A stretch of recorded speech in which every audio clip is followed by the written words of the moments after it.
살려주세요. 잘못했어요. 안 갈게요.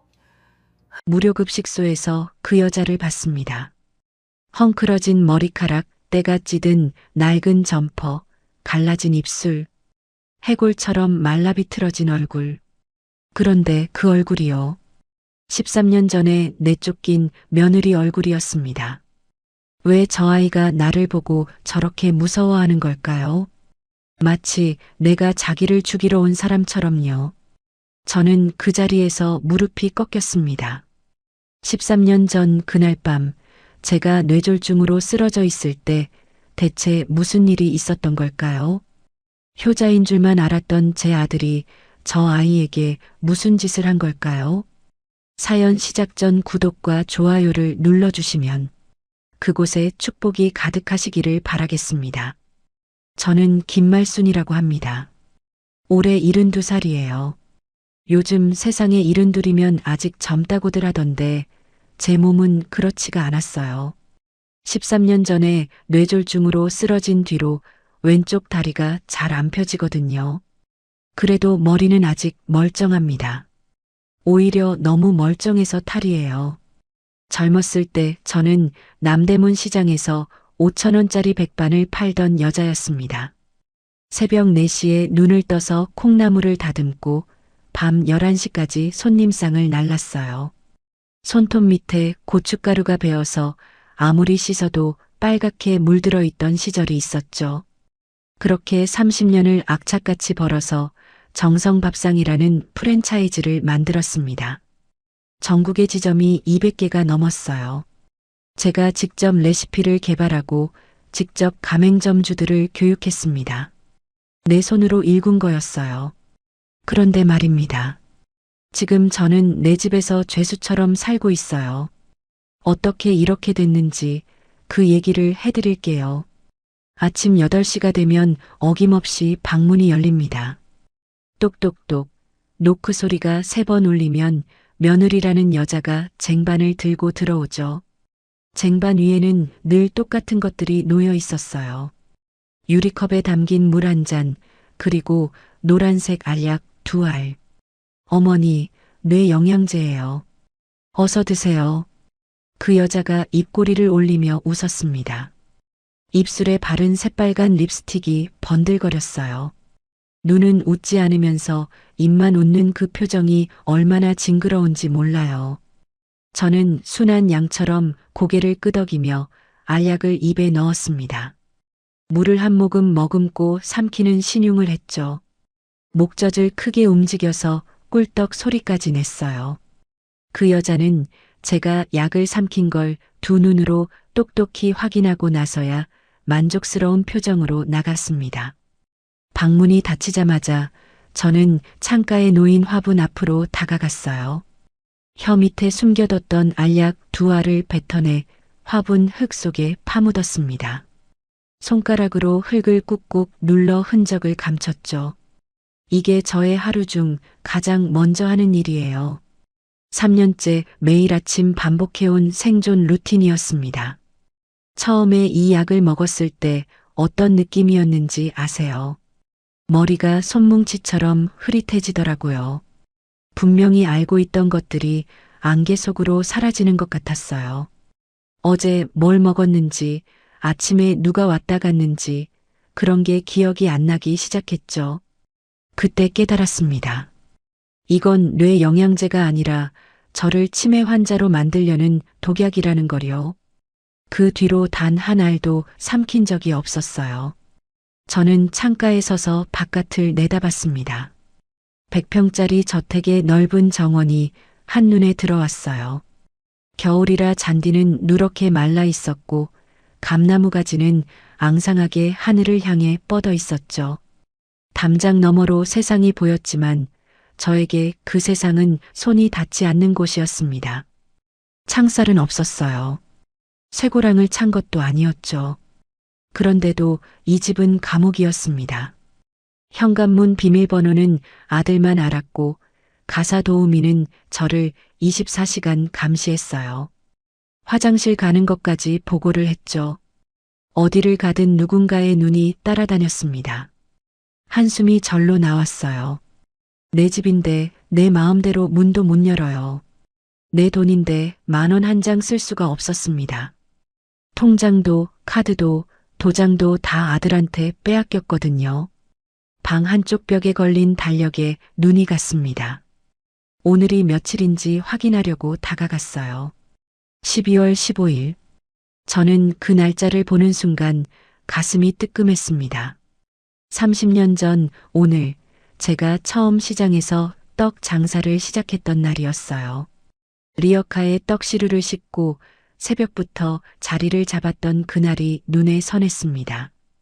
그리고 오늘은 죽은 남편의 기일이기도 했죠.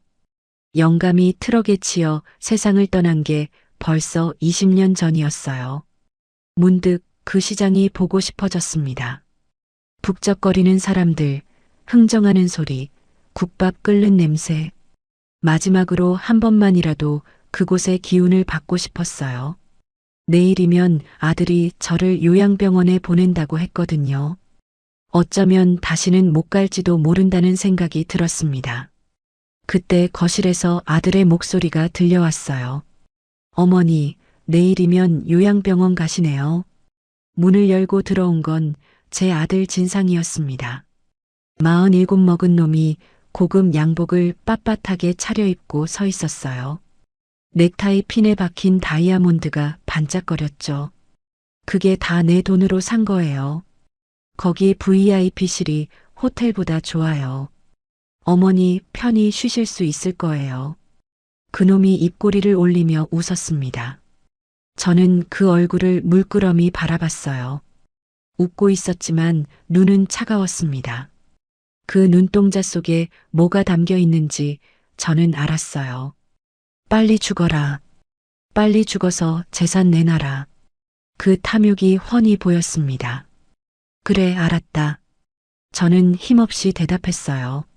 아들은 고개를 끄덕이더니 방을 나갔습니다. 발걸음 소리가 복도를 지나 멀어졌어요. 저는 이를 악물었습니다. 화가 났지만 참아야 했습니다. 아직은 때가 아니었거든요. 점심때가 되자 가사 도우미 아주머니가 쓰레기 봉투를 들고 현관으로 나갔습니다. 분리수거를 하러 가는 거였어요. 매주 금요일마다 하는 일이라 시간이 꽤 걸렸죠. 저는 창문으로 그 뒷모습을 지켜봤습니다. 아주머니가 담장 너머로 사라지는 걸 확인했어요. 지금이었습니다.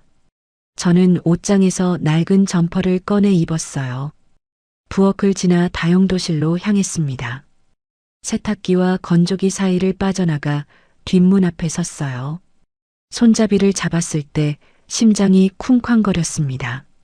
문이 열렸어요. 바깥 공기가 얼굴을 스쳤습니다. 차가웠지만 자유의 냄새가 났어요. 저는 급하게 신발장에서 슬리퍼를 꺼내 신었습니다. 나중에 보니 짝짝이었더라고요. 왼쪽은 검정, 오른쪽은 회색. 그런 걸 신경 쓸 겨를이 없었어요. 담장 옆에 있는 작은 쪽문을 열고 빠져나왔습니다. 다리가 후들거렸어요. 72살 먹은 늙은이가 도망치듯 집을 나서는 꼴이라니요. 스스로가 처량했습니다. 큰 길로 나오자 마침 택시 한 대가 지나갔어요. 저는 손을 번쩍 들어 세웠습니다. 택시가 멈추고 문이 열렸어요. 어디로 모실까요? 기사가 물었습니다. 저는 잠시 망설이다가 입을 열었어요. 남대문 시장으로 가주이소. 택시가 출발했습니다. 창밖으로 낯선 풍경들이 스쳐 지나갔어요. 3년 만에 보는 바깥 세상이었습니다. 건물들이 더 높아진 것 같았고 거리에는 젊은 사람들이 바쁘게 오갔죠. 다들 손에 핸드폰을 들고 뭔가를 열심히 보고 있었어요. 세상이 많이 변했구나 싶었습니다. 라디오에서 옛날 노래가 흘러나왔어요. 이미자의 동백아가씨였습니다. 영감이 살아있을 때 자주 흥얼거렸던 노래였거든요. 그 멜로디를 들으니 코끝이 찡해졌어요. 눈시울이 붉어졌지만 울지는 않았습니다. 시장에 도착했을 때는 오후 1시가 조금 넘어 있었어요. 택시에서 내리자 삶의 냄새가 코를 찔렀습니다. 떡볶이 냄비에서 피어오르는 하얀 김, 생선 굽는 고소한 내음, 군고구마 장수의 구수한 연기. 상인들이 손님을 부르는 고함 소리가 사방에서 울려 퍼졌죠. 이게 제가 3년 동안 그리워했던 소리였어요. 시장 구석으로 걸음을 옮겼습니다. 그곳에 제가 찾아가고 싶었던 장소가 있었거든요. 사랑의 무료 급식소였어요. 예전에 제가 돈을 벌고 나서 매년 5천만 원씩 후원했던 곳이었습니다. 어려운 이웃들에게 따뜻한 밥 한 끼라도 대접하고 싶었거든요. 급식소 앞에 도착했을 때 저는 눈을 의심했습니다. 건물이 많이 낡아 있었어요. 페인트가 벗겨지고 간판 글씨도 발해 있었죠. 나중에 들은 얘기로는 아들이 후원을 끊었다고 해요. 제가 쓰러진 뒤로 한 푼도 보내지 않았다더군요. 가슴이 아려왔습니다. 영하의 날씨였어요. 그런데도 급식소 앞에는 긴 줄이 늘어서 있었습니다. 노숙자들이었어요. 얇은 점퍼 하나만 걸치고 추위에 떨면서 밥을 기다리고 있었죠. 코가 빨갛게 얼어 있었고 입에서는 하얀 입김이 피어올랐어요. 저는 그 모습을 보며 과거의 제 자신이 떠올랐습니다. 가난했던 시절, 하루 한 끼도 제대로 못 먹던 때가 있었거든요. 줄의 맨 끝쪽을 바라봤을 때였습니다. 덩치 큰 남자 노숙자들 틈에서 유독 눈에 띄는 사람이 있었어요. 왜소한 여자였습니다. 고개를 푹 숙이고 서 있었는데 한쪽 다리를 심하게 절뚝거리고 있었죠. 어깨가 움츠러들어 있었고 몸 전체가 세상을 피하려는 것처럼 웅크려 있었어요. 왜인지 그 모습에서 눈을 뗄 수가 없었습니다. 가슴 한쪽이 싸해지는 느낌이 들었어요. 저도 모르게 발걸음이 그쪽으로 향했습니다. 배식이 시작됐어요. 줄이 천천히 앞으로 움직였습니다. 자원봉사자들이 커다란 냄비에서 국을 퍼서 그릇에 담고 있었죠. 김이 모락모락 피어오르는 게 따뜻해 보였어요. 그 여자의 차례가 왔습니다.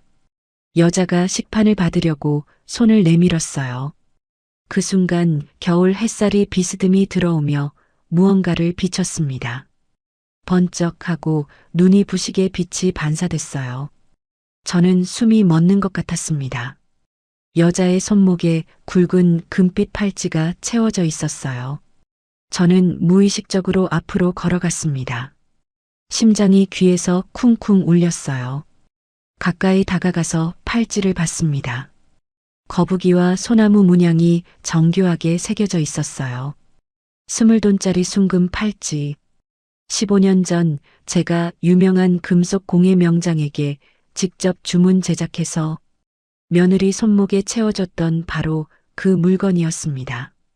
거북이처럼 오래오래, 소나무처럼 푸르게 우리 집안 지켜다오.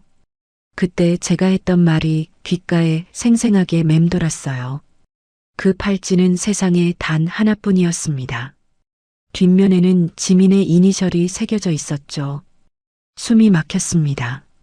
다리에서 힘이 빠지는 것 같았어요. 저는 고개를 들어 여자의 얼굴을 봤습니다. 얼굴에 때가 끼어 있었어요. 머리카락은 기름지고 헝클어져 있었고 볼에는 화상 흉터 같은 게 있었죠. 하지만 그 눈, 겁에 질려 파르르 떨고 있는 그 눈망울은 분명히 제가 아는 사람이었습니다. 아가, 제 입에서 소리가 새어나왔어요. 목소리가 갈라졌습니다. 너 지민이 아니냐? 여자가 고개를 번쩍 들었습니다. 저와 눈이 마주쳤어요. 그 순간 여자의 얼굴이 하얗게 질렸습니다. 마치 귀신을 본 것처럼요. 손에 들고 있던 식판이 떨어졌어요. 쨍그랑 소리와 함께 국물이 사방으로 튀었습니다. 살려주세요. 여자가 비명을 질렀어요. 목소리가 찢어질 듯이 높았습니다. 잘못했어요. 안 갈게요. 제발 살려주세요. 공포에 질린 눈이었어요.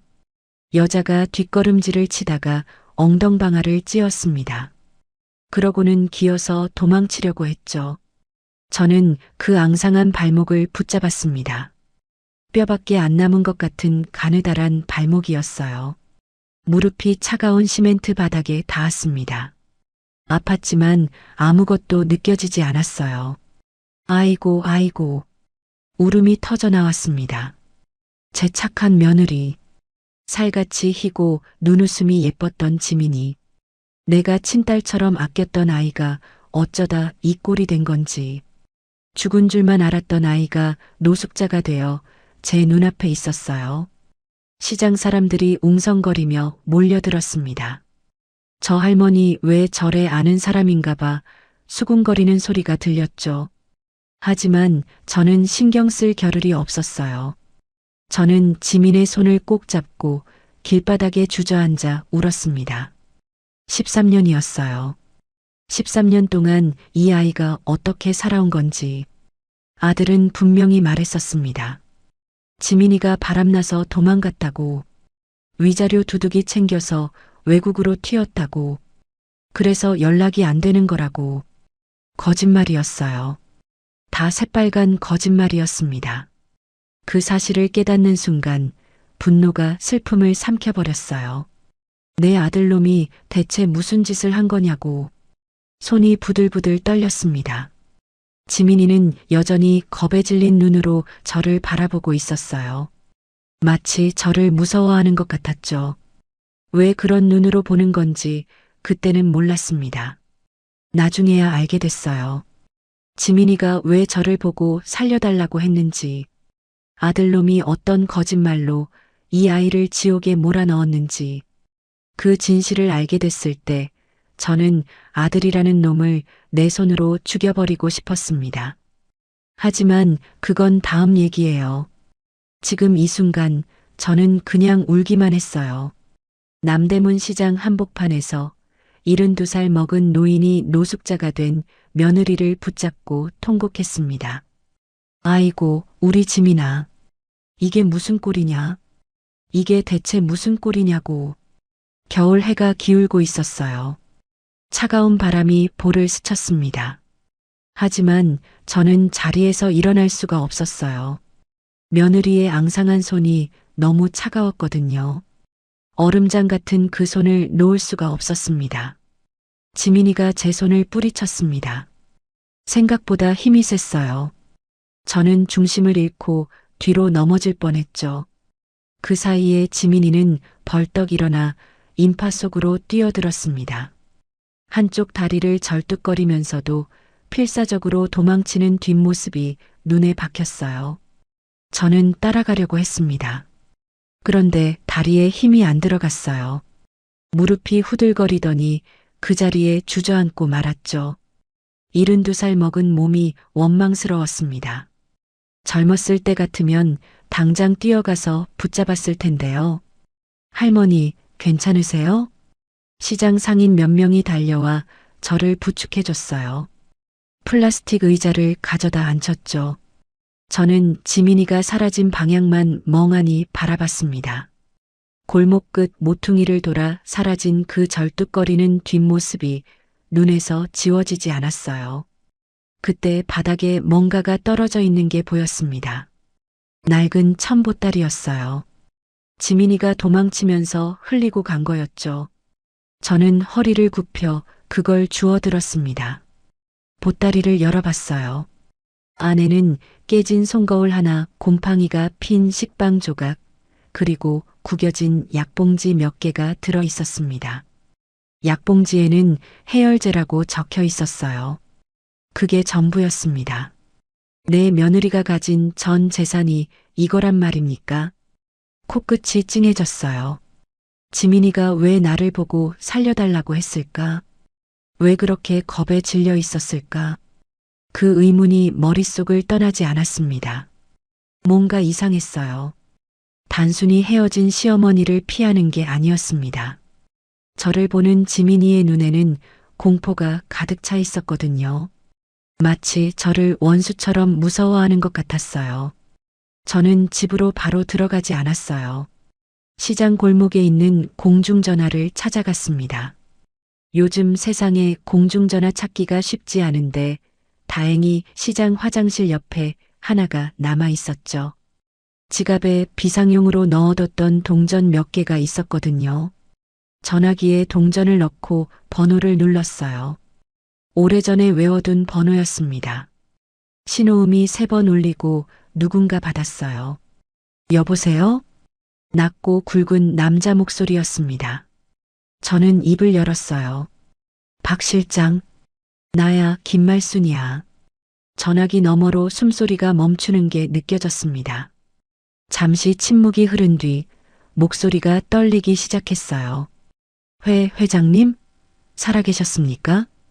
박 실장은 예전에 제 오른팔이었던 사람이에요. 전직 형사 출신으로 우리 회사 보안팀장을 맡았었죠. 15년을 함께 일하면서 저는 그 사람을 가족처럼 믿었습니다. 그런데 3년 전에 아들 진상이 멋대로 해고해 버렸어요. 회사 비리를 눈치챘다는 이유였죠. 그 뒤로 연락이 끊겼었습니다. 죽긴 왜 죽어? 아직 멀쩡히 살아있어. 저는 짧게 대답하고 본론으로 들어갔어요. 박 실장, 나 급하게 부탁할 게 있어. 지금 당장 남대문 시장 앞으로 와줄 수 있어? 30분 뒤 시장 골목 구석에 있는 순댓국집에서 박 실장을 만났습니다. 허름한 가게였지만 사람 눈에 잘 안 띄는 곳이었어요. 60이 넘은 나이에도 박 실장은 여전히 다부진 체격이었습니다. 그런데 얼굴에는 세월의 흔적이 깊게 패여 있었죠. 머리카락도 많이 휘어져 있었어요. 회장님, 그동안 어떻게 지내셨습니까? 저는 회장님이 치매에 걸리셔서 아무것도 모르신다고 들었습니다. 박 실장의 눈가가 붉어졌어요. 저는 고개를 저었습니다. 치매는 무슨, 그 자식들이 나를 가둬놓고 약을 먹였어. 하마터면 진짜 바보가 될 뻔했지. 저는 오늘 있었던 일을 간략하게 설명했어요. 노숙자가 된 지민이를 봤다는 것, 그 아이가 나를 보고 겁에 질려 도망쳤다는 것. 박 실장은 눈을 크게 뜨고 들었습니다. 작은마님이 살아계셨단 말입니까? 저도 돌아가셨다고만 들었는데. 돌아가시긴. 걸어다니는 거 내 눈으로 똑똑히 봤어. 저는 품에서 꼬깃꼬깃 접어둔 현금 뭉치를 꺼냈습니다. 화분 흙 속에 몰래 숨겨뒀던 비상금이었어요. 10만 원짜리 5장. 그게 제가 가진 전부였죠. 예전에는 수십억을 굴리던 제가 지금은 50만 원이 전 재산이라니요. 씁쓸했지만 어쩔 수 없었습니다. 이걸로 지민이 행방을 찾아줘. 어디서 자고 뭘 먹고 사는지 다 알아내야 해. 박 실장이 돈을 받아들며 고개를 끄덕였습니다. 알겠습니다. 사흘만 주십시오. 저는 집으로 돌아가야 했어요. 너무 오래 나와 있으면 들킬 테니까요. 공원을 산책하다가 길을 잃은 척 경찰에 신고를 했습니다. 경찰차가 저를 집까지 데려다 줬어요. 현관문이 열리자 아들 진상이 버럭 소리를 질렀습니다. 어머니, 대체 어디 갔다 오신 거예요? 난리가 났잖아요. 저는 멍한 표정을 지었어요. 눈동자의 초점을 일부러 흐리게 만들었죠. 여기가 어디냐? 우리 집 맞아?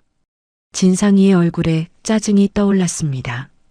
그러더니 고개를 절레절레 흔들며 중얼거렸어요. 아휴, 치매가 더 심해졌네. 빨리 요양원 보내야겠어. 속으로 비웃었습니다. 그래, 넌 그렇게 생각해라. 내가 방심하는 사이에 내가 다 파헤쳐 줄 테니까. 저녁 식사 자리였어요. 저는 밥을 먹다 말고 숟가락을 탁 내려놓았습니다. 진상아. 아들이 고개를 들었어요. 저는 일부러 느릿느릿 말했습니다. 오늘 낮잠을 자는데 꿈에 지민이가 나오더라. 거짓골을 하고 울고 있던데.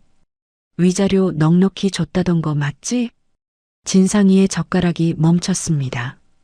찰나의 순간이었지만 저는 그 눈빛이 흔들리는 걸 봤어요. 동공이 미세하게 커졌다가 작아졌죠. 하지만 금세 태어난 척 대답했습니다. 아, 몇 번을 말씀드려요. 그 여자 위자료 챙겨서 남자랑 해외로 튀었다니까요. 지금쯤 떵떵거리고 살 거예요. 눈 하나 깜짝 안 하고 거짓말을 하는 그 뻔뻔한 얼굴. 저는 뜨거운 국을 그 얼굴에 부어버리고 싶었어요. 손이 부들부들 떨렸습니다. 하지만 참았어요. 이를 악물고 밥을 떠먹었죠. 사흘 뒤 박 실장에게서 연락이 왔습니다.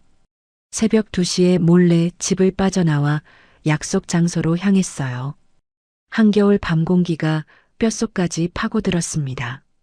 찾았습니다, 회장님. 한강 다리 밑 텐트촌에 숨어 계십니다. 박 실장의 차를 타고 한강으로 갔습니다. 강바람이 칼처럼 매서웠어요. 다리 밑에는 파란색 천막들이 줄지어 서 있었습니다. 노숙자들의 보금자리였죠.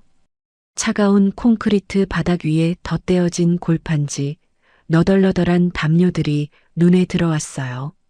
여기저기서 코 고는 소리, 기침 소리가 들려왔습니다. 박 실장이 손전등으로 길을 비추며 앞장섰습니다. 저는 떨리는 다리를 끌고 뒤를 따랐어요. 저기입니다. 박 실장이 가리킨 곳에 작은 텐트 하나가 있었어요. 다른 것들보다 더 낡고 허름했죠. 군데군데 테이프로 떼운 자국이 보였습니다. 텐트 틈새로 희미한 촛불빛이 새어나오고 있었어요. 저는 숨을 죽이고 다가갔습니다. 텐트 지퍼가 살짝 열려 있었어요. 그 틈으로 안을 들여다봤습니다. 촛불 하나의 의지에서 지민이가 앉아 있었어요. 그런데 혼자가 아니었습니다. 작은 아이가 지민이 품에 안겨 있었어요. 13살쯤 돼 보이는 남자아이였습니다. 지민이가 아이의 언손을 잡고 입김을 호호 불어주고 있었죠. 엄마가 미안해. 춥지? 조금만 참아. 지민이의 목소리가 갈라져 있었어요. 저는 심장이 쿵하고 내려앉는 걸 느꼈습니다. 저 아이는 대체 누구지? 그때 아이가 고개를 돌렸어요. 촛불빛이 아이의 얼굴을 비쳤습니다. 저는 숨이 턱 막혔어요. 그 얼굴, 죽은 내 남편의 젊은 시절 눈매와 아들 진상의 어린 시절 인매를 섞어 놓은 것 같았습니다. 우리 집안 사람 특유의 이마선, 광대뼈 모양까지 틀림없었어요. 내 핏줄이었습니다. 다리에서 힘이 빠졌어요. 박 실장이 황급히 저를 부축했습니다. 회장님, 괜찮으십니까? 저는 대답하지 못했어요. 그냥 그 아이만 바라봤습니다. 내 손주. 13년 동안 존재조차 몰랐던 내 손주가 저 추운 텐트 안에서 떨고 있었어요. 그런데 이상한 게 있었습니다. 지민이가 아이에게 말을 거는데 아이가 입으로 대답을 안 했어요. 대신 손을 움직였죠. 수아였습니다. 아이의 손가락이 허공에서 빠르게 움직이고 있었어요. 저 아이 혹시... 네, 듣지 못합니다. 선천적으로 청각에 문제가 있었는데 제때 치료를 못 받아서 지금껏 그대로라고 합니다. 박 실장의 말에 저는 눈앞이 캄캄해졌어요. 내 손주가 소리를 듣지 못한다고요. 13년 동안 병원 한 번 제대로 못 가고 저렇게 살았단 말입니까? 저는 주먹을 꽉 쥐었습니다. 손톱이 손바닥을 파고들었지만 아프지 않았어요. 분노가 모든 감각을 삼켜버렸거든요. 유전자 검사가 필요해. 저는 박 실장에게 말했어요. 확실한 증거가 있어야 했습니다. 다음 날 박 실장이 봉사자로 위장해서 텐트촌에 들어갔어요. 아이가 코를 푼 휴지를 몰래 가져왔죠. 이틀 뒤 결과가 나왔습니다. 저는 차 안에서 결과지를 펼쳐들었어요. 친자관계 성립 확률 99.9%. 종이를 쥔 손이 부들부들 떨렸어요. 저는 고개를 숙이고 소리 죽여 울었습니다. 내 새끼가, 내 핏줄이 저런 곳에서 내 핏줄은 다리 밑에서 얼어 죽을 뻔하며 살고 아들놈은 내 돈으로 호압한 생활을 했어요. 명품 시계를 차고 외제차를 굴리고 골프를 치러 다녔죠. 그 사실이 머리끝까지 치밀어 올랐습니다. 이건 절대로 용서할 수 없는 일이었어요. 그날 밤 저는 거울 앞에 섰습니다. 늙고 주름진 얼굴이 비쳤어요. 하지만 눈빛만은 형형하게 살아 있었습니다. 김말순, 넌 이제 어미가 아니다. 저놈한테 새끼를 빼앗긴 호랑이다. 주먹을 꽉 쥐었습니다. 내 손으로 직접 저놈을 끝장내서라도 반드시 며느리와 손자는 살린다. 복수의 칼을 갈기 시작한 밤이었어요. 며칠 뒤 저는 다시 텐트촌을 찾아갔습니다. 이번에는 빈손으로 가지 않았어요. 박 실장과 함께 곰탕 2그릇, 흰 쌀밥, 김치, 깍두기를 바리바리 싸들고 갔죠. 거기에 두꺼운 패딩 점퍼 2벌과 핫팩 1박스까지 챙겼습니다. 손주 녀석 입힐 옷도 몇 벌 샀어요. 13살이면 한창 클 나이인데 저 추운 데서 얼마나 고생이 심했을까 싶었거든요. 새벽 5시였습니다. 해가 뜨기 전에 움직여야 사람 눈에 안 띄었어요. 다리 밑에 도착하니 텐트촌은 아직 고요했습니다. 여기저기서 코 고는 소리만 들려왔죠. 강바람이 뼛속까지 스며들었습니다. 입에서 하얀 입김이 피어올랐어요. 지민이네 텐트 앞에 섰을 때 제 심장이 두근거렸어요. 안에서 인기척이 났습니다. 저는 숨을 크게 들이쉬고 텐트 입구를 열었어요. 그 순간 지민이가 소스라치게 놀랐습니다. 잠에서 막 깬 얼굴이었어요. 헝클어진 머리카락 사이로 눈이 휘둥그레지더니 곧바로 공포로 물들었죠. 지민이가 하준을 등 뒤로 숨기며 비명을 질렀습니다. 살려주세요. 돈 없어요. 신고하지 마세요. 목소리가 찢어질 듯이 높았어요. 온몸을 부들부들 떨고 있었습니다. 창백한 얼굴에 식은땀이 흘러내리고 있었죠. 저는 그 모습에 가슴이 찢어지는 것 같았어요. 지민아, 나다. 내 시험이다. 내가 왔어. 저는 무릎을 꿇었습니다. 차가운 콘크리트 바닥이 뼈를 파고들었지만 신경 쓰지 않았어요. 지민이의 눈높이에 맞추고 싶었거든요. 그런데 지민이의 반응이 이상했습니다. 제 얼굴을 보더니 더 심하게 떨기 시작했어요. 입술이 파랗게 질려 있었죠. 공포에 질린 토끼 같았습니다. 어머님이 시키셨잖아요. 저 죽여버리라고. 다시는 얼씬거리면 죽인다고. 지민이가 중얼거렸습니다. 눈에 눈물이 가득 고여 있었어요. 저는 그 말을 듣고 머리를 한 대 맞은 것 같았습니다. 내가 시켰다고요. 내가 뭘 시켰다는 겁니까? 도대체 무슨 소리를 하는 건지 이해할 수가 없었어요. 대화가 통하지 않았습니다. 지민이는 완전히 패닉 상태에 빠져 있었어요. 저는 방법을 바꾸기로 했습니다. 지민이 등 뒤에 숨어 있는 하준에게 다가갔어요. 하준이가 엄마 앞을 막아섰습니다. 작은 손에 녹슨 쇠파이프 조각을 들고 있었어요. 13살밖에 안 된 아이가 이를 악물고 저를 노려보고 있었습니다. 눈빛이 사나웠어요. 엄마를 지키려는 거였죠. 그 모습이 당돌하면서도 가슴이 아팠습니다. 저는 며칠 밤을 새워 연습한 수화를 떠올렸어요. 유튜브로 기본적인 것만 배웠지만 해보는 수밖에 없었습니다.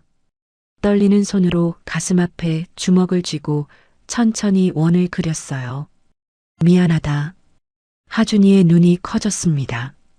저를 뚫어지게 바라보더니 천천히 쇠파이프를 내렸어요. 아이의 표정이 경계에서 호기심으로 바뀌었죠. 저는 다시 손을 움직였어요. 서툴렀지만 정성을 담았습니다. 나는 내 할머니다. 미안하다. 아프게 해서 미안하다. 하준이가 지민에게 고개를 돌렸어요. 손으로 뭔가를 빠르게 말했습니다. 지민이 하준의 수화를 보더니 눈을 크게 떴어요. 그리고 저를 다시 바라봤습니다. 눈빛이 조금 달라져 있었어요. 할머니가 수아를 어떻게 해? 지민이가 떨리는 목소리로 물었습니다. 저는 지민의 손을 잡았어요. 손이 얼음장처럼 차가웠습니다. 거북이 등껍질처럼 거칠어진 손바닥이 느껴졌어요. 예전에 그렇게 곱고 부드럽던 손이었는데 시집 올 때 분홍빛이 돌던 그 손이 이렇게 됐습니다. 그때 지민의 손목에 반짝이는 것이 눈에 들어왔어요. 금팔찌였습니다. 제가 예물로 줬던 거북이 문양 팔찌였죠. 지민아, 그 팔찌 왜 안 팔았어? 팔면 며칠은 먹고 살 수 있었을 텐데. 지민이가 손목을 내려다봤어요. 그리고 쓸쓸하게 웃었습니다. 금은방에 가져갔더니 훔친 거 아니냐고 신고하려 했어요. 노숙자가 이런 걸 어디서 났겠냐고요. 그리고 이건 하준이 할머니가 주신 유일한 선물이잖아요. 이것만은 지키고 싶었어요. 가슴이 미어졌습니다. 저는 지민의 손을 꽉 잡았어요. 지민아, 나한테 말해줘. 13년 전에 대체 무슨 일이 있었던 거야? 진상이가 뭘 했길래 내가 이렇게 된 거냐?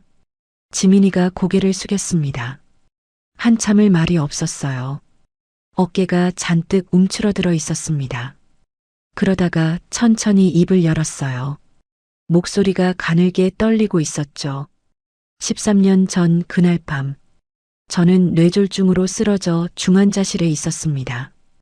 의식이 없었죠. 아무것도 몰랐어요. 그날 밤 아들 진상이가 깡패 서너 명을 데리고 집에 들어왔다고 합니다. 임신 8개월이었던 지민이는 잠옷바람으로 끌려 나왔어요. 거실 바닥에 내동댕이 쳐졌대요. 진상 씨가 서류를 내밀었어요. 이혼 서류랑 재산 포기 각서였어요. 지민이의 목소리가 갈라졌습니다. 저는 당연히 안 된다고 했죠. 어머니께서 깨어나시면 말씀드리겠다고 했어요. 그랬더니 진상 씨가, 지민이가 말을 멈췄어요. 눈물이 볼을 타고 흘러내렸습니다. 손이 떨리고 있었죠. 발로 제 배를 걷어찼어요. 임신한 배를요. 그러면서 소리쳤어요. 어머니가 깨어나시면 너를 간통죄로 감옥에 보낸다고. 내년 때문에 어머니가 쓰러지셨으니까 당장 도장 찍고 꺼지라고. 저는 숨이 막혔습니다. 귀를 의심했어요. 내 아들이, 내가 낳은 자식이 만삭인 여자의 배를 걷어찼다고요. 그것도 제 이름을 팔아서요. 저는 무서웠어요. 깡패들이 집기를 부수고 저를 밀치고 어머니가 그렇게 시키셨다는데 어떻게 해요? 믿을 수밖에 없었어요. 저는 도장을 찍었어요. 맨발로 쫓겨났어요. 지갑도 핸드폰도 없이요. 비 오는 밤이었다고 합니다. 갈 곳이 없어서 여관방을 전전했대요. 가진 돈이 떨어지자 찜질방에서 잤고요. 그러다가 일주일 뒤에 하혈을 하면서 길에서 쓰러졌답니다. 병원에 실려가서 조산을 했어요. 하준이는 7개월 만에 태어났습니다. 1.8kg밖에 안 됐대요. 손바닥만 한 아이였죠. 인큐베이터에 들어가야 했습니다. 병원비가 없었어요. 저는 병원 바닥에 무릎 꿇고 빌었어요. 제발 아이만 살려달라고. 나중에 꼭 갚겠다고. 지민이가 흐느꼈습니다. 저도 눈물이 멈추지 않았어요. 가슴이 칼로 도려내는 것처럼 아팠습니다. 진상 씨한테 연락했어요. 제발 아이 병원비만 달라고. 당신 아들이잖아요. 그랬더니 뭐라고 했는지 아세요? 지민이가 저를 바라봤습니다. 눈이 핏발이 서 있었어요. 그 애가 내 자식인 줄 어떻게 아냐고. 한 번만 더 연락하면 너랑 그 애들 다 죽여버린다고. 그렇게 말했어요. 그 뒤로 저는 숨어 살았어요. 들키면 죽을 것 같았거든요. 저는 주먹으로 바닥을 쳤습니다. 콘크리트에 손등이 까져서 피가 났지만 아프지 않았어요. 분노가 모든 감각을 마비시켰거든요. 하준이 귀는요? 어떻게 된 거예요? 저는 차마 물어야 하면서도 두려웠습니다. 지민이가 하준의 머리를 쓸어넘기며 대답했어요. 태어날 때부터 청력이 약했어요. 조기에 치료받으면 나을 수도 있다고 했어요. 그런데 병원비가 없었어요. 하루 벌어 하루 먹는 형편에 수백만 원이 어디 있겠어요. 지민이가 말을 이었습니다. 목소리가 점점 작아졌어요. 하준이가 돌 지나서 고열에 시달렸어요. 40도가 넘었어요. 병원에 데려가야 하는데 돈이 없었어요. 약국에서 해열제만 사서 먹였어요. 3일 밤낮을 그렇게 버텼어요. 제가 옆에서 계속 이마에 물수건을 갈아줬어요. 열이 떨어지고 나서 하준이가 소리에 반응을 안 했다고 합니다. 불러도 못 듣고 큰 소리에도 돌아보지 않았대요. 병원에 갔더니 청력이 완전히 손상됐다고 했답니다. 고열이 신경을 손상시킨 거였어요. 제때 치료를 못 받아서 그렇게 된 거였습니다. 저는 주저앉아 가슴을 쳤습니다. 가슴팍이 터질 것 같았어요. 내가 죄인이다. 내가 눈이 멀고 귀가 멀어서 너를 생지옥에 뒀구나. 통곡이 터져 나왔어요. 13년이었습니다. 그 긴 세월 동안 이 아이가 얼마나 고생을 했을까요? 어린 손주는 병원도 못 가고 귀를 잃었고 며느리는 거리에서 떨며 살았어요. 그동안 나는 뭘 했습니까? 아들놈 말만 믿고 편하게 살았죠. 그때 지민의 목덜미에 뭔가가 보였어요. 옷깃 사이로 드러난 피부에 화상 자국 같은 흉터가 있었습니다. 팔에도 비슷한 자국들이 여러 개 있었어요. 지민아, 이 상처들은 뭐야? 지민이가 황급히 옷깃을 여몄습니다. 하지만 이미 본 뒤였어요. 노숙 생활하면서 당한 일들이에요. 괜찮아요. 다 지난 일이에요. 괜찮을 리가 없었습니다. 이 아이가 13년 동안 얼마나 험한 꼴을 당했는지 그 흉터들이 말해주고 있었어요.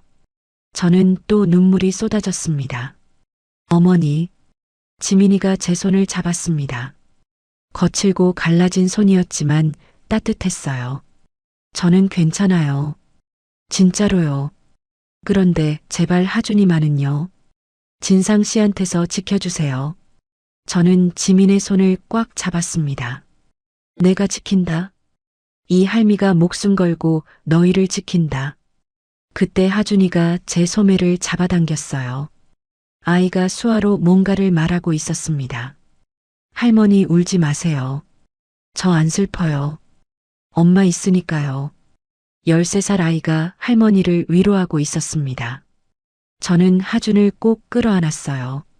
앙상한 어깨가 손에 잡혔습니다. 오냐, 할미가 다 해줄게. 내 귀도 고쳐주고 따뜻한 데서 재워줄게. 텐트를 나올 때 붉은 해가 막 떠오르고 있었어요. 저는 박 실장에게 말했습니다. 안전가옥을 준비해. 놈이 절대 찾지 못할 곳으로. 그리고 24시간 경호를 붙여. 복수의 날카로운 칼날이 서서히 벼려지고 있었습니다. 박 실장이 준비한 안전가옥은 경기도 외곽의 작은 빌라였습니다.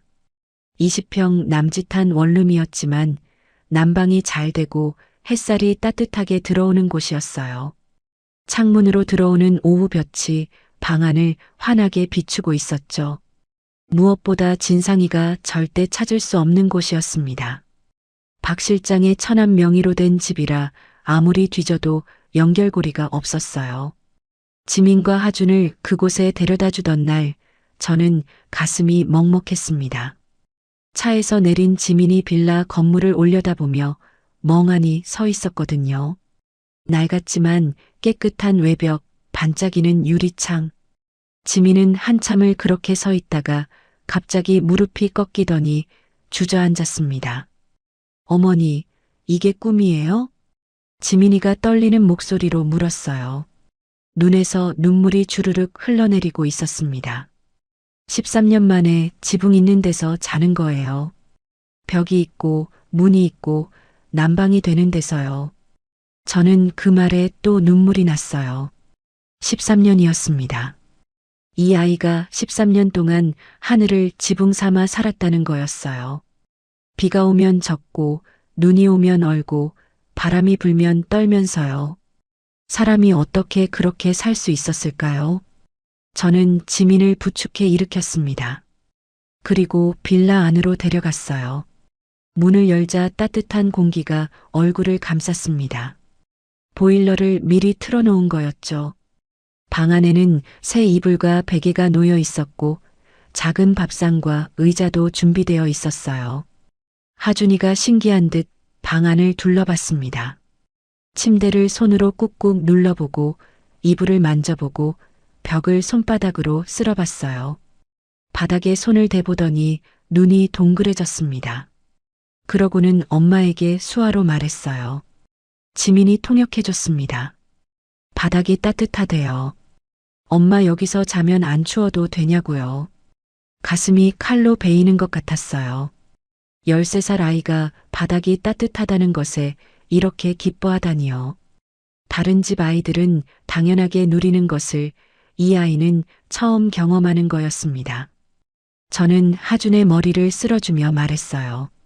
물론 수화로는 못하니까 입모양을 크게 해서요. 그래, 여기서 따뜻하게 자. 할미가 맛있는 것도 많이 사다 줄게. 하준이가 환하게 웃었습니다.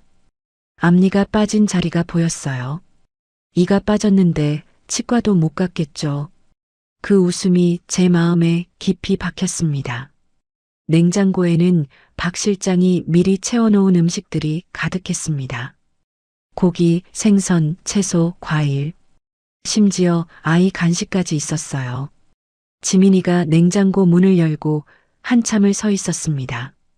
손으로 입을 막고 울먹이고 있었죠. 어머니, 고기가 있어요.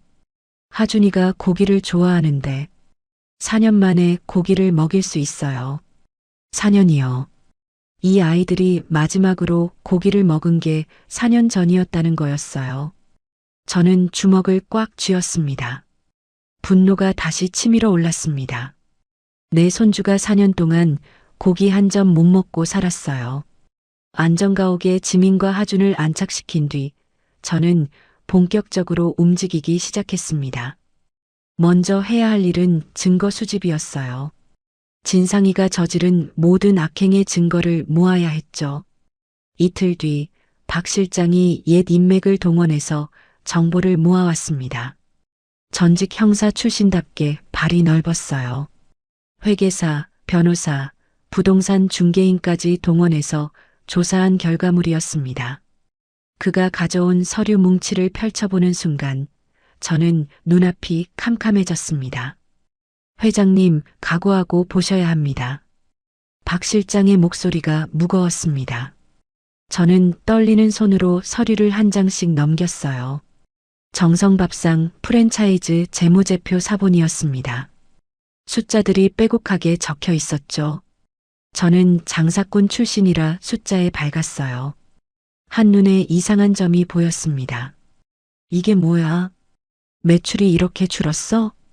제가 쓰러지기 전에 연 매출이 800억이었어요. 그런데 지금은 350억도 안 됐습니다. 가맹점 수도 200개에서 87개로 줄어 있었죠. 대표이사가 바뀌고 나서 가맹점주들이 많이 떠났습니다. 본사에서 갑질이 심해졌다고요. 로열티도 올리고 식재료 단가도 올리고 항의하면 계약 해지로 협박했답니다. 박 실장이 설명했어요. 저는 이를 악물었습니다. 내가 30년 동안 피땀 흘려 키운 회사를 그놈이 망쳐놓은 거였어요. 가맹점주들과 상생하자고 그렇게 강조했는데 그걸 다 뒤집어 버린 거였습니다. 그런데 더 충격적인 건 그 다음 서류였습니다. 자금 흐름 내역이었어요. 회사 돈이 정체불명의 계좌로 빠져나가고 있었습니다. 컨설팅 비용, 마케팅 비용, 해외 출장비. 명목은 그럴듯했지만 실제로는 빼돌린 거였죠. 3년 동안 빠져나간 금액만 해도 120억이 넘었어요. 이 계좌는 뭐야? 사모님 명의입니다. 지금 사모님이요. 저는 서류를 쥔 손이 부들부들 떨렸어요. 지금 며느리라는 여자. 빨간 립스틱을 바르고 눈만 웃지 않는 그 여자 계좌로 회사 돈이 빠져나간 거였습니다. 둘이 언제부터 사귄 거야? 조사해 보니까 지민 사모님이 쫓겨나기 1년 전부터였습니다. 그러니까 13년 전에 이미 불륜 관계였던 겁니다. 당시에 그 여자가 도련님 회사 비서였어요. 머리가 핑 돌았어요. 진상이가 지민을 내쫓은 게 단순히 재산 때문만이 아니었던 거예요. 내 연녀를 본처로 들이려고 계획적으로 저지른 일이었습니다. 지민 사모님한테 바람났다고 누명 씌운 것도 네, 완전히 뒤집어 씌운 겁니다. 바람핀 건 도련님 쪽이었어요. 자기 죄를 며느리한테 덮어 씌운 거죠. 저는 벽에 기대어 한참을 서 있었습니다. 다리에 힘이 풀려서 서 있기가 힘들었어요. 그놈이 그렇게까지 썩은 놈인 줄은 몰랐습니다. 내가 낳고 키운 자식이 그런 짓을 했다니요. 더 있습니다. 박 실장이 또 다른 서류를 내밀었어요. 부동산 등기부등본이었습니다. 회장님 명의로 된 부동산들이 하나둘씩 넘어가고 있습니다. 도련님이 위임장을 위조해서 매각하고 있어요. 성수동 빌딩도 이미 팔렸습니다. 강남 상가도 넘어갔고요. 성수동 빌딩이요. 그건 제가 첫 번째로 산 건물이었어요. 장사해서 번 돈을 조금씩 모아 15년 전에 샀죠. 계약할 때 얼마나 가슴이 뛰었는지 몰라요. 제 인생의 첫 번째 성과였습니다. 그걸 저놈이 멋대로 팔아버린 거였어요. 내 도장을 어떻게 금고에서 꺼낸 것 같습니다. 인감증명서도 위조해서 발급받았고요. 회장님이 치매라는 진단서를 악용한 겁니다. 분노가 정수리까지 치솟았습니다. 저는 주먹으로 벽을 쳤어요. 손등이 까져서 피가 났지만 신경 쓰지 않았습니다. 그놈이 나를 죽이려고 한 거야. 치매약 먹여서 폐임 만들고 재산 다 빼돌리고 요양원에 처박아서 죽을 때까지 가둬두려고 한 거라고. 박 실장이 고개를 끄덕였습니다. 침통한 표정이었어요. 저는 의자에 털썩 주저앉았습니다. 내 아들. 내가 밤새 젖은 기저귀 갈아주고 열라면 등에 업고 병원 뛰어다니고 좋은 학교 보내려고 새벽부터 밤까지 일한 내 아들이요. 그놈이 나를 이렇게 대한 거였어요. 한참을 그렇게 앉아 있다가 고개를 들었습니다. 증거 더 모아.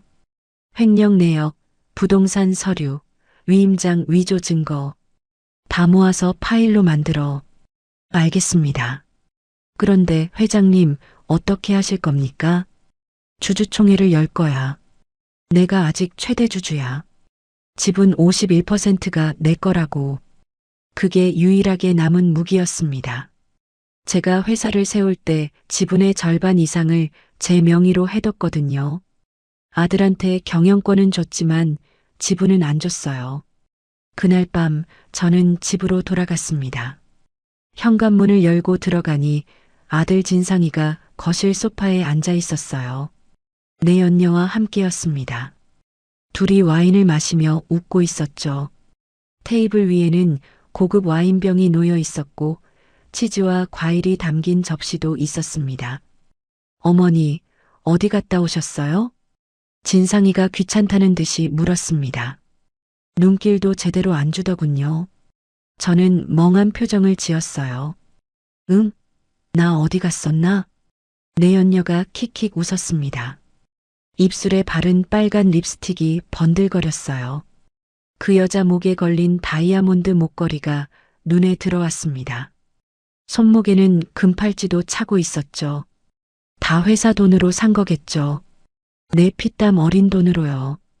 치매가 많이 심해지셨네요. 빨리 요양원 가셔야겠어요. 내 연녀가 능글맞게 말했습니다. 진상이를 쳐다보며 눈웃음을 치더군요. 저 둘이 짜고 나를 가두려는 거였어요. 내일 요양원 입원 수속하러 갈 거야. 거기 VIP실 예약해뒀어. 진상이가 와인잔을 기울이며 말했습니다. 제 대답을 기다리지도 않았어요. 이미 결정된 일처럼 말하더군요. 저는 고개를 끄덕이며 방으로 향했습니다. 발걸음이 느렸어요. 일부러 비틀거리며 걸었죠. 치매 환자처럼 보이려고요. 방에 들어와 문을 닫았습니다. 창밖으로 달이 떠 있었어요. 저는 주먹을 꽉 쥐었습니다. 내일이요. 내일 요양원에 가면 끝이에요. 그 전에 움직여야 했습니다. 저는 몰래 핸드폰을 꺼내 박 실장에게 문자를 보냈어요. 비상용으로 숨겨둔 구형 폴더폰이었습니다. 내일 오전에 나를 데리러 와. 요양원 가기 전에 빠져나가야 해. 답장이 바로 왔어요. 알겠습니다. 새벽 5시에 뒷문 앞으로 가겠습니다. 저는 핸드폰을 다시 숨겼습니다. 베개 밑에요. 아무도 모르게 이불 속에 누워서 천장을 바라봤어요. 잠이 오지 않았습니다. 내일부터 전쟁이 시작되는 거였어요. 아들과의 전쟁. 피도 눈물도 없는 싸움이었죠. 영감, 지켜봐요. 저는 죽은 남편에게 속삭였어요. 내가 반드시 그놈 벌 줄 테니까. 우리 며느리랑 손주 대신 복수할 테니까. 눈물이 볼을 타고 흘러내렸습니다. 하지만 슬퍼서 우는 게 아니었어요. 분해서 우는 거였습니다. 내가 낳은 자식한테 이런 취급을 받다니요. 새벽이 오기만을 기다렸습니다. 복수의 칼이 점점 날카롭게 벼려지고 있었어요. 새벽 5시, 알람 소리 없이 눈이 떠졌습니다. 밤새 뒤척이다가 겨우 잠든 것 같았는데 몸은 이미 깨어 있었어요. 긴장 때문이었죠. 저는 조심스럽게 이불을 걷고 일어났습니다. 방 안이 어두웠어요. 창문 사이로 새벽빛이 희미하게 스며들고 있었죠. 저는 며칠 전부터 준비해둔 옷을 꺼내 입었습니다. 어두운 색 점퍼와 편한 바지였어요. 도망치기 좋은 차림이었죠. 베개 밑에서 구형 핸드폰을 꺼냈습니다. 화면에 문자 한 통이 와 있었어요. 뒷문 앞에 도착했습니다. 심장이 쿵쿵 뛰었습니다. 저는 신발을 손에 들고 방문을 열었어요. 복도가 캄캄했습니다. 진상이 부부의 방에서 코 고는 소리가 들려왔어요. 다행이었습니다. 저놈들이 자고 있는 동안 빠져나가야 했거든요. 발소리를 죽이며 복도를 지나갔습니다. 계단을 내려가는데 삐걱 소리가 났어요. 저는 멈춰섰습니다. 숨을 죽이고 귀를 기울였죠. 다행히 아무 인기척이 없었어요. 다시 발걸음을 옮겼습니다. 부엌을 지나 다용도실로 향했습니다. 뒷문 손잡이를 잡았을 때 손이 떨렸어요. 조심스럽게 돌렸습니다. 문이 열리며 찬 공기가 밀려 들어왔어요. 박 실장이 쪽문 앞에 서 있었습니다. 검은 외투를 입고 있었죠. 저를 보자 재빨리 다가왔어요. 회장님, 빨리요. 저는 고개를 끄덕이고 집을 빠져나왔습니다. 뒤도 돌아보지 않았어요. 3년 동안 갇혀 살았던 그 집을요. 이제 다시는 죄수처럼 살지 않을 거였습니다. 박 실장의 차가 골목 모퉁이에 세워져 있었어요. 저는 조수석에 올라탔습니다. 문이 닫히자마자 차가 출발했어요. 백미러로 집을 바라봤습니다. 어둠 속에 잠긴 저택이 점점 멀어졌죠. 안전가옥으로 가는 겁니까? 박 실장이 물었습니다. 저는 고개를 저었어요. 아니, 먼저 병원부터 가야 해. 병원이요? 지민이랑 하준이 건강검진을 받아야 해. 13년 동안 병원 한 번 못 갔잖아. 상태가 어떤지 정확히 알아야 해. 박 실장이 고개를 끄덕였습니다. 차는 새벽 도로를 달렸어요. 거리가 텅 비어 있었습니다. 안전가옥에 들러 지민과 하준을 태웠습니다. 지민이가 제 얼굴을 보더니 안도의 한숨을 내쉬었어요. 어머니, 무사히 나오셨네요. 그럼 이 할미가 그렇게 만만하냐? 저는 웃어 보였습니다. 하지만 속으로는 긴장이 풀리지 않았어요. 아직 시작도 안 했거든요. 병원에 도착한 건 아침 9시였습니다. 박 실장이 미리 연락해둔 곳이었어요. 대학병원 신경외과 교수가 예전에 박 실장 수사를 도왔던 분이라더군요. 신원을 묻지 않고 검진해 주기로 했습니다. 하준이 먼저 검사실로 들어갔어요. 청력 검사, 뇌파 검사, 혈액 검사, 영양상태 검사까지 2시간 넘게 걸렸습니다. 저는 대기실에서 초조하게 기다렸어요. 시계 바늘이 움직일 때마다 가슴이 조여왔습니다. 하준이가 검사실에서 나왔을 때 아이 표정이 지쳐 보였어요. 제가 손을 잡아주니까 작은 미소를 지었습니다. 수아로 괜찮다고 했어요. 13살밖에 안 된 아이가 어른처럼 구는 게 안쓰러웠습니다. 검사가 끝나고 의사가 저를 불렀습니다. 진료실 의자에 앉았을 때 심장이 두근거렸어요. 보호자분이시죠? 의사가 안경을 고쳤으며 물었습니다. 저는 고개를 끄덕였어요. 결과부터 말씀드리면 좋은 소식과 안 좋은 소식이 있습니다. 가슴이 철렁 내려앉았어요. 의사가 모니터를 돌려 보여줬습니다. 먼저 안 좋은 소식입니다. 아이의 청력 손상이 상당히 진행되어 있어요. 양쪽 귀 모두 고도 난청입니다. 일반적인 보청기로는 효과를 기대하기 어렵습니다. 눈앞이 캄캄해졌어요. 제 손주가 영영 소리를 못 듣는 건가요? 하지만 좋은 소식도 있습니다. 인공와우 수술을 하면 청력 회복 가능성이 있어요.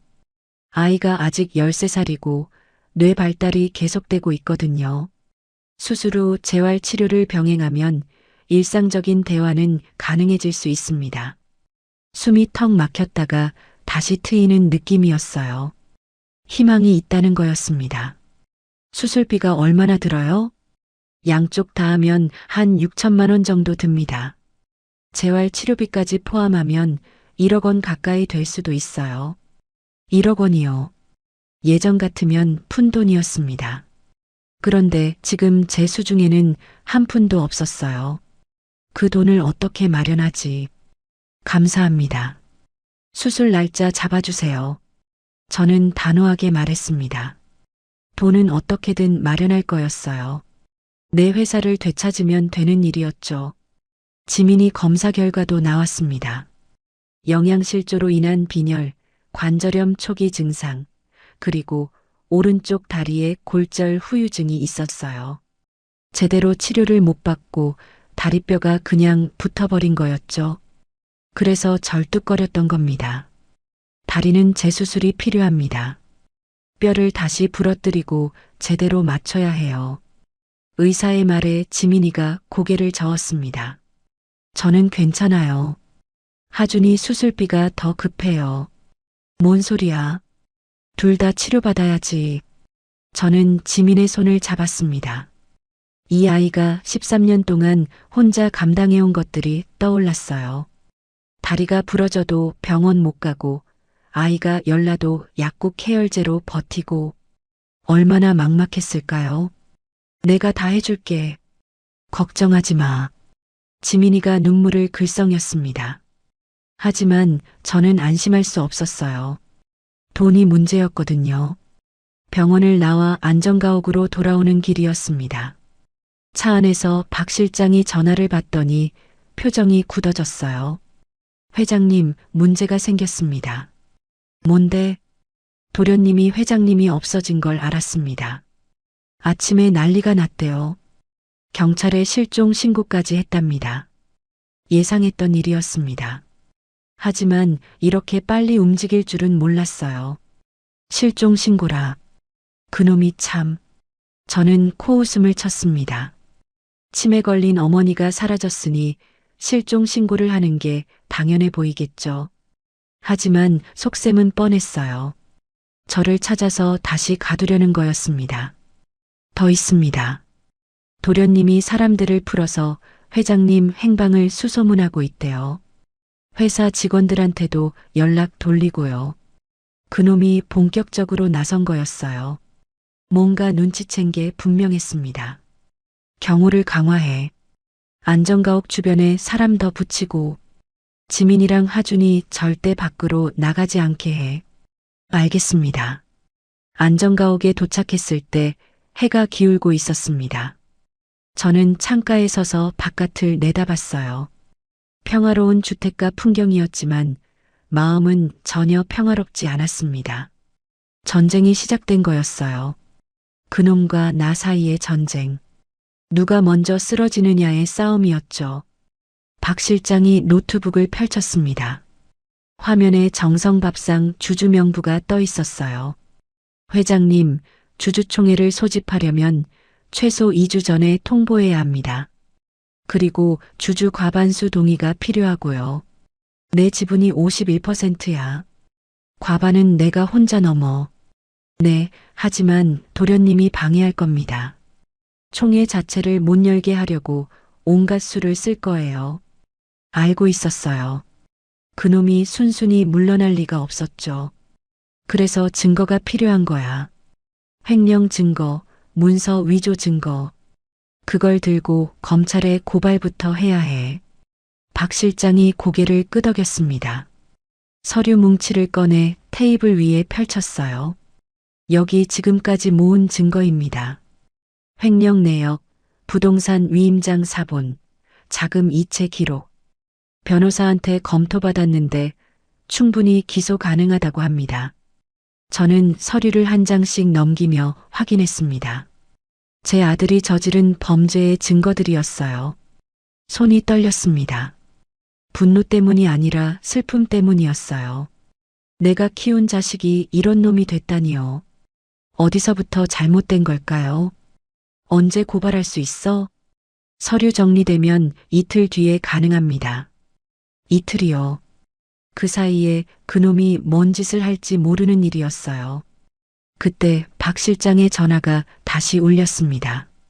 봤더니 얼굴이 창백해졌어요. 회장님, 큰일 났습니다. 또 뭔데?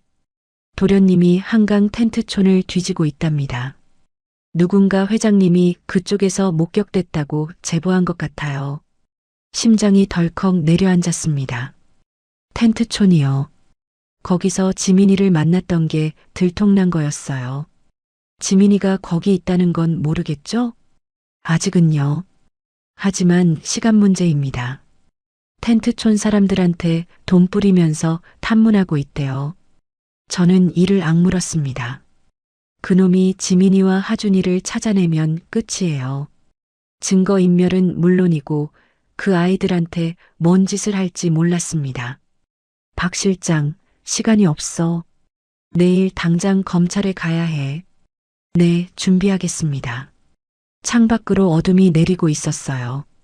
저는 주먹을 꽉 쥐었습니다. 이 싸움에서 지면 모든 게 끝이에요. 지민이와 하준이가 다시 거리로 내몰리는 거였습니다. 그건 절대 안 될 일이었어요. 저는 방 안에서 자고 있는 하준이를 바라봤습니다. 따뜻한 이불 속에서 편하게 잠든 아이의 얼굴이 보였어요.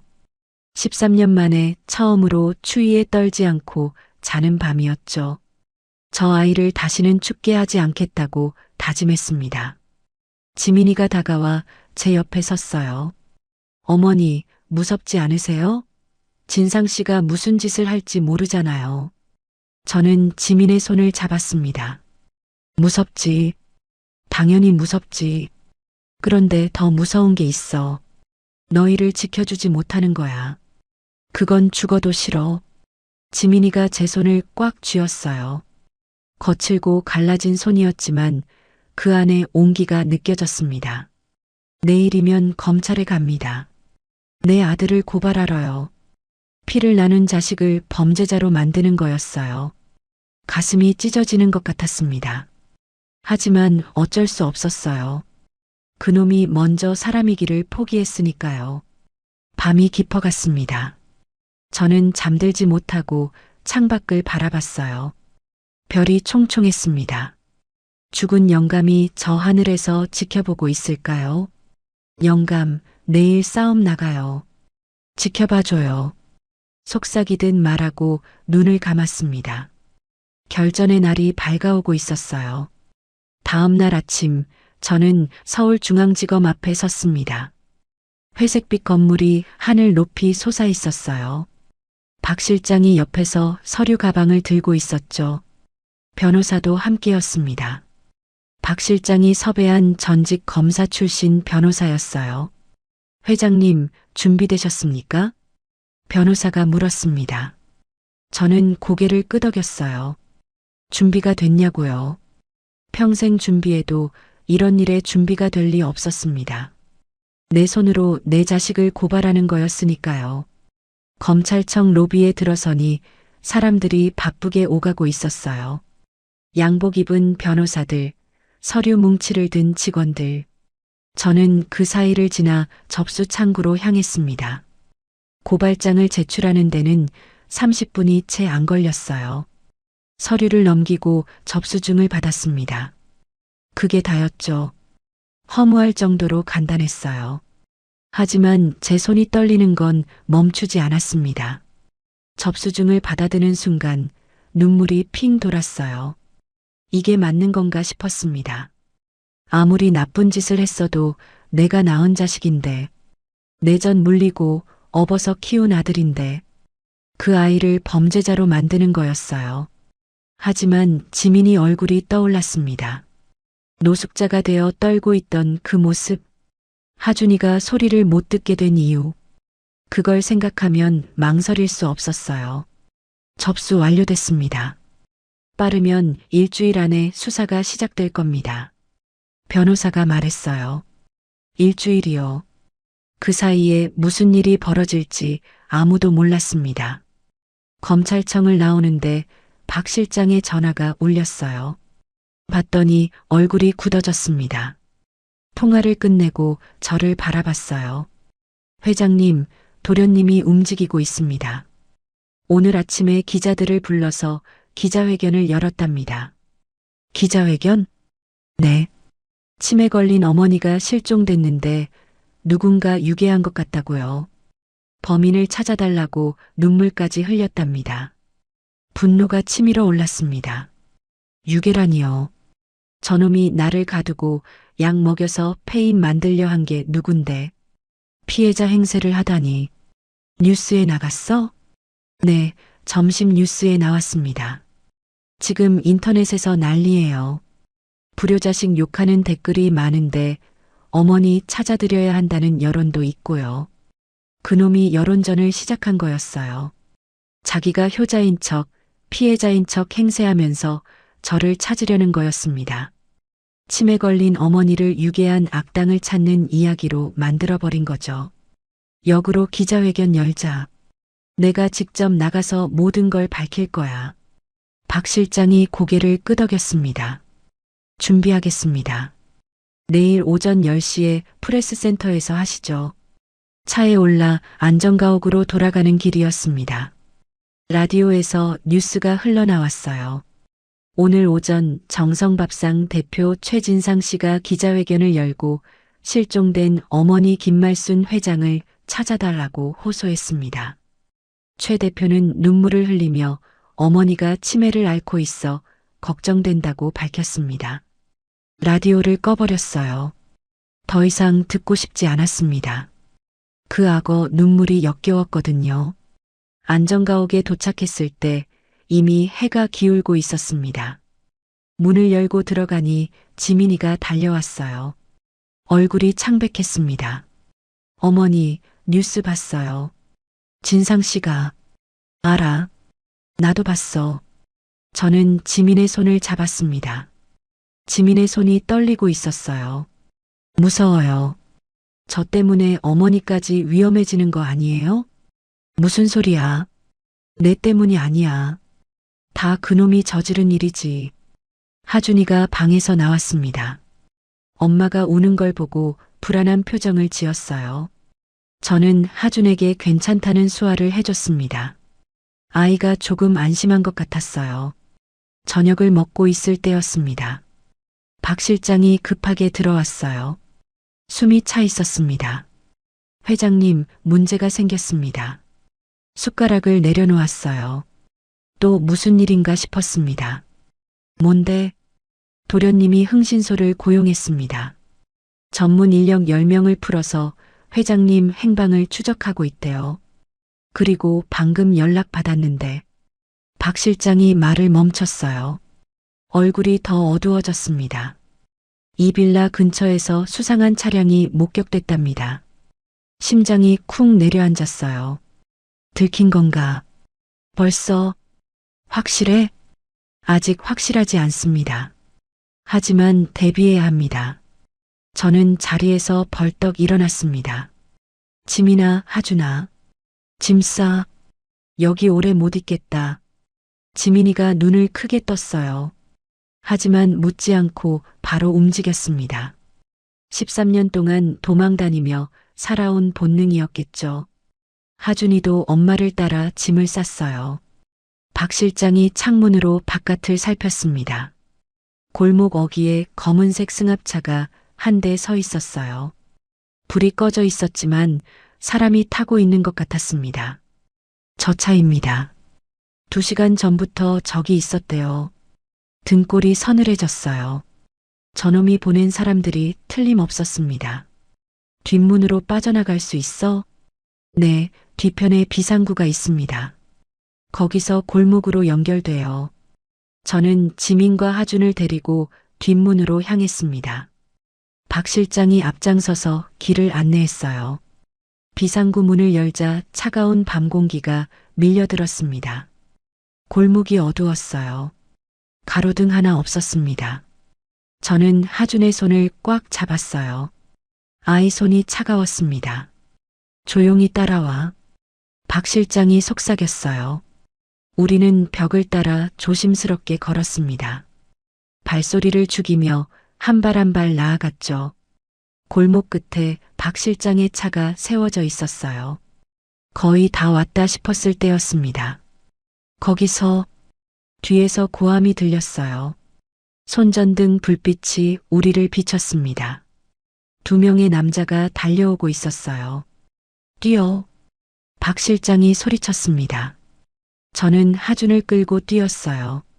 72살 먹은 다리가 비명을 질렀지만 멈출 수 없었습니다. 지민도 절뚝거리면서 필사적으로 뛰었어요. 차에 올라타자마자 박 실장이 시동을 걸었습니다. 타이어가 끽 소리를 내며 차가 출발했어요. 백미러로 뒤를 봤습니다. 남자들이 뒤쫓아오다가 멈춰 섰어요. 전화기를 꺼내 어딘가에 연락하는 게 보였습니다. 진상이한테 보고하는 거겠죠. 들켰어요. 완전히 들켰어요. 지민이가 떨리는 목소리로 말했습니다. 하준이가 엄마를 꽉 껴안고 있었어요. 공포에 질린 눈이었습니다. 아이가 벌벌 떨고 있었어요. 저는 손을 뻗어 하준의 등을 쓸어줬습니다. 괜찮아. 할미가 지켜줄게. 저는 이를 악물었어요. 이제 숨을 곳이 없었습니다. 진상이가 우리를 추적하고 있었어요. 흥신소 인력 10명이 서울 전역을 뒤지고 있는 거였습니다. 박 실장, 어디로 가는 거야? 일단 도심으로 갑니다. 사람 많은 데가 안전해요. 호텔에 방을 잡아놨습니다. 거기서 하룻밤 버티고 내일 바로 기자회견장으로 갑시다. 차가 고속도로에 올라탔어요. 서울 시내로 향하는 길이었습니다. 뒤에서 따라오는 차가 있나 계속 확인했어요. 다행히 아무도 없었습니다. 호텔에 도착한 건 밤 10시가 넘어서였어요. 박 실장이 미리 예약해둔 방이었습니다. 꼭대기 층에 있는 스위트룸이었죠. 창문으로 서울 야경이 한눈에 들어왔어요. 하준이가 창가에 서서 밖을 바라봤습니다. 반짝이는 불빛들에 눈이 휘둥그레져 있었어요. 태어나서 이런 데 와본 적이 없겠죠. 저는 그 뒷모습을 보며 눈시울이 붉어졌습니다. 지민이가 제 옆에 앉았어요. 어머니, 정말 내일 제가 나가도 될까요? 저 때문에 더 복잡해지는 거 아닐까요? 무슨 소리야? 내가 증인이야. 13년 전에 무슨 일이 있었는지 세상이 알아야 해. 하지만 진상 씨가 그 사람이 무슨 짓을 할지 지민이의 눈에 공포가 어렸습니다. 13년 동안 그 협박에 시달려온 트라우마였죠. 저는 지민의 손을 꽉 잡았습니다. 내가 옆에 있잖아. 기자들 앞에서 그놈이 뭘 어쩌겠어. 걱정 마. 그때 박 실장이 노트북을 펼쳤어요. 화면에 내일 기자회견 준비 자료가 떠 있었습니다. 회장님, 내일 10시에 프레스센터에서 시작합니다. 주요 언론사 다 참석 확인했고요. 경호 인력도 배치해놨습니다. 좋아. 진상이가 오든 말든 예정대로 진행해. 박 실장이 고개를 끄덕였어요. 저는 창밖을 바라봤습니다. 서울의 야경이 스쳐 지나갔어요. 네온사인 불빛들이 반짝거렸죠. 내일이면 모든 게 끝납니다. 숨어 지내는 것도 쫓기는 것도요. 기자회견장에서 모든 진실을 밝힐 거였어요. 진상이가 저지른 모든 악행을요. 지민아. 저는 뒷좌석에 앉은 지민을 돌아봤습니다. 내일 같이 나가줄 수 있겠어? 내가 직접 증언해야 해. 13년 전에 무슨 일이 있었는지. 지민이가 잠시 망설였어요. 눈에 두려움이 어렸습니다. 하지만 이내 고개를 끄덕였어요. 네, 어머니. 같이 갈게요. 더 이상 숨지 않을 거예요. 하준이가 엄마의 손을 잡았습니다. 수화로 뭔가를 말했어요. 지민이 통역해줬습니다. 엄마 무섭지 마. 내가 지켜줄게. 이렇게 말했어요. 13살 아이가 엄마를 지켜주겠다고 했습니다. 가슴이 뭉클했어요. 이 아이가 무슨 죄가 있다고 13년을 떠돌았을까요? 저는 주먹을 꽉 쥐었습니다. 내일 기자회견장에서 반드시 진실을 밝히겠다고 다짐했어요. 그리고 내 손주에게 평범한 삶을 되찾아 주겠다고요.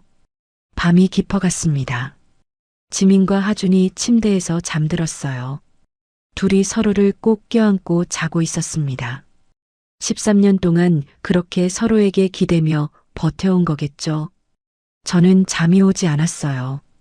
창가에 앉아 밤하늘을 바라봤습니다. 별은 보이지 않았어요. 도시의 불빛이 너무 밝아서요. 내일이면 끝이 납니다.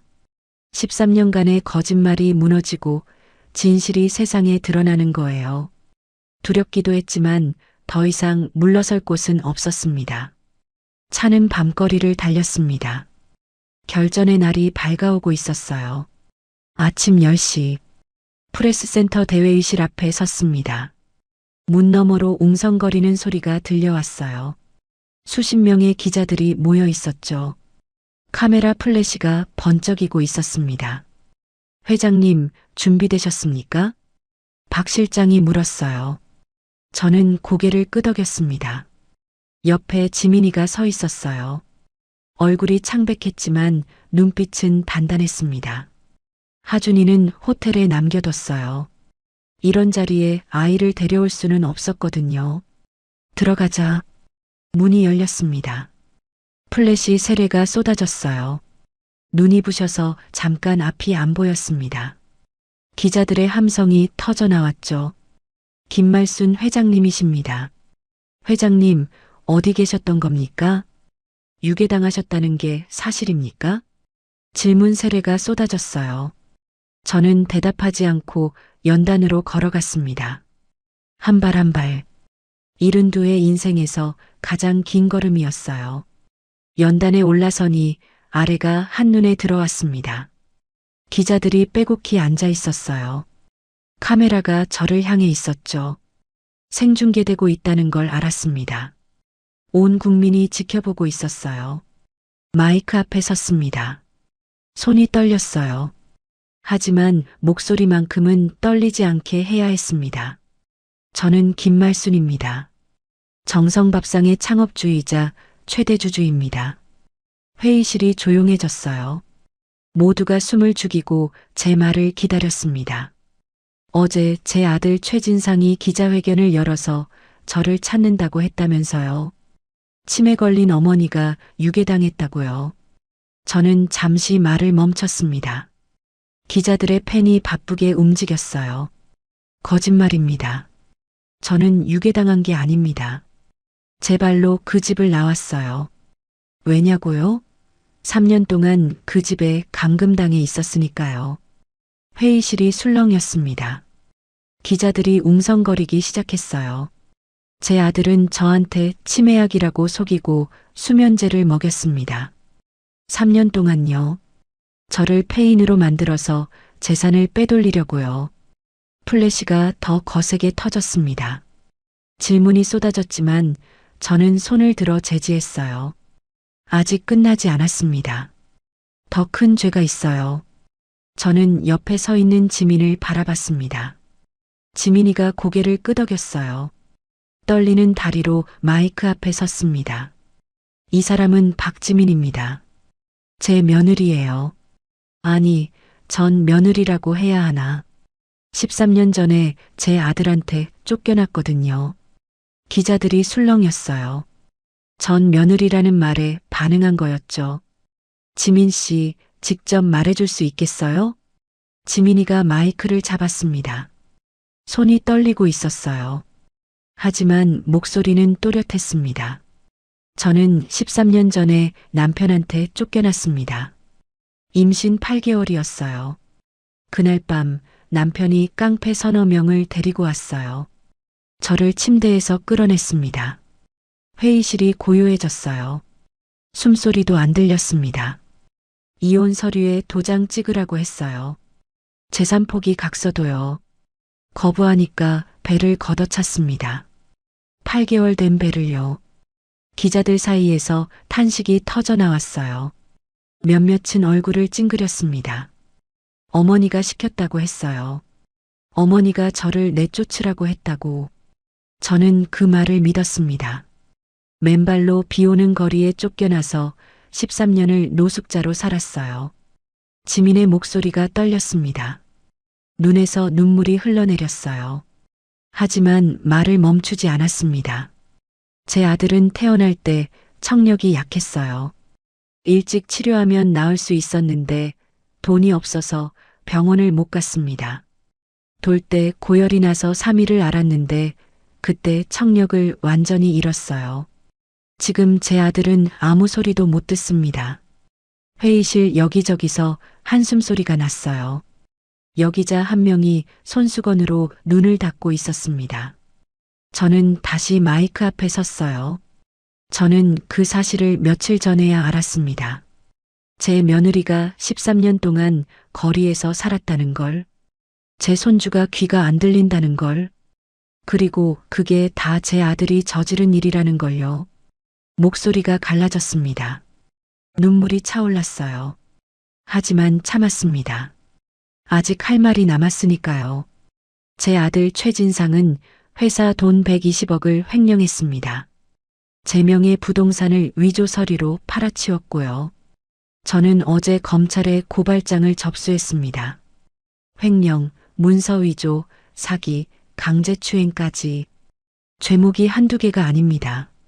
저는 서류 봉투를 들어보였어요. 박 실장이 모은 증거 사본이었습니다. 여기 증거가 다 있습니다. 자금 이체 내역, 위조된 위임장, 부동산 매매 계약서. 원하시는 언론사에 다 공개하겠습니다. 기자들이 손을 들어 질문하려 했어요. 그 순간이었습니다. 회의실 뒷문이 벌컥 열렸습니다. 거짓말이야. 진상이가 뛰어들어왔어요. 얼굴이 불그락푸르락했습니다. 눈이 충혈되어 있었어요. 양복이 구겨져 있었고 넥타이가 풀어져 있었죠. 제정신이 아닌 것 같았습니다. 어머니, 왜 이러세요? 치매가 심해지신 거예요. 저 여자가 어머니를 꼬드긴 거라고요. 진상이가 연단으로 달려왔어요. 경호원들이 막아섰지만 밀치고 올라왔습니다. 저 여자는 사기꾼이에요.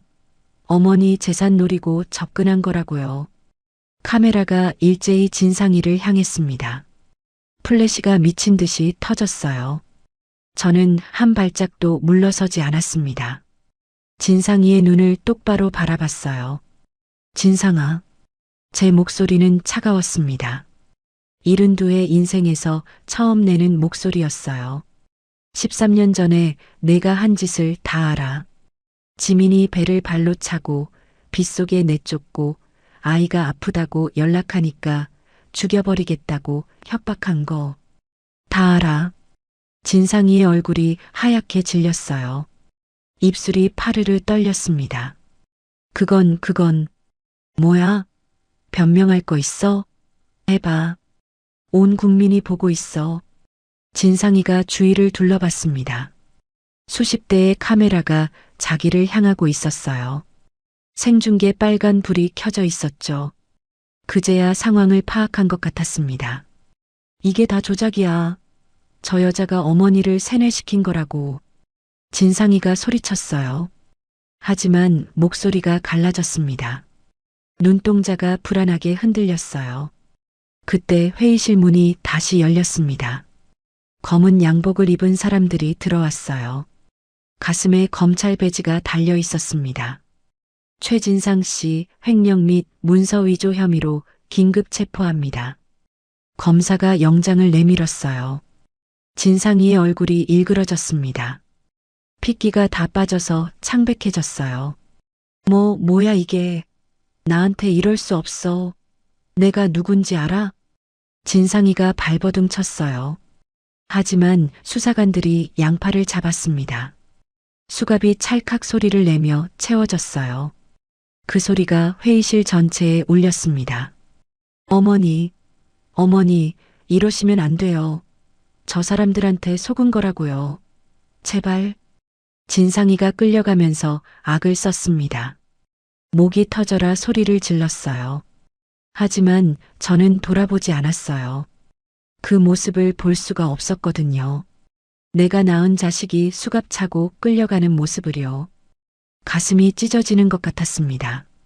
아무리 나쁜 짓을 했어도 내 뱃속에서 나온 아이였어요. 전 물리고 기저귀 갈아주고 아프면 밤새 안아주던 아이. 그 아이가 저렇게 됐다는 게 믿기지 않았습니다. 하지만 저는 눈물을 삼켰어요. 지민이와 하준이를 생각해야 했습니다. 13년 동안 고통받은 그 아이들을요. 회의실이 아수라장이 됐습니다. 기자들이 뛰어다니며 사진을 찍었어요. 질문이 쏟아졌지만 저는 아무 대답도 하지 않았습니다. 지민이가 제 손을 잡았어요. 손이 떨리고 있었습니다. 끝난 거예요, 어머니? 저는 고개를 끄덕였습니다. 목이 메어서 말이 안 나왔어요. 13년이었습니다. 이 아이가 13년 동안 억울하게 쫓겨나 살았어요. 내 손주가 13년 동안 소리 없는 세상에서 살았고요. 그 세월을 되돌릴 수는 없었습니다. 하지만 이제 진실이 밝혀졌어요. 박 실장이 다가왔습니다. 회장님, 여기서 나가시죠. 기자들이 계속 몰려들고 있습니다. 저는 고개를 끄덕이고 지민의 손을 잡았어요. 연단을 내려와 뒷문으로 향했습니다. 기자들이 따라오며 질문을 쏟아냈지만 대답하지 않았어요. 차에 올라타고 나서야 숨을 내쉬었습니다. 온몸에 힘이 빠졌어요. 손이 부들부들 떨렸습니다. 하준이한테 가자. 제가 말했어요. 호텔에 혼자 남겨둔 손주가 걱정됐거든요. 차가 출발했습니다. 창밖으로 서울거리가 스쳐 지나갔어요. 저는 눈을 감았습니다. 끝났어요. 3년간의 감금, 13년간의 거짓말.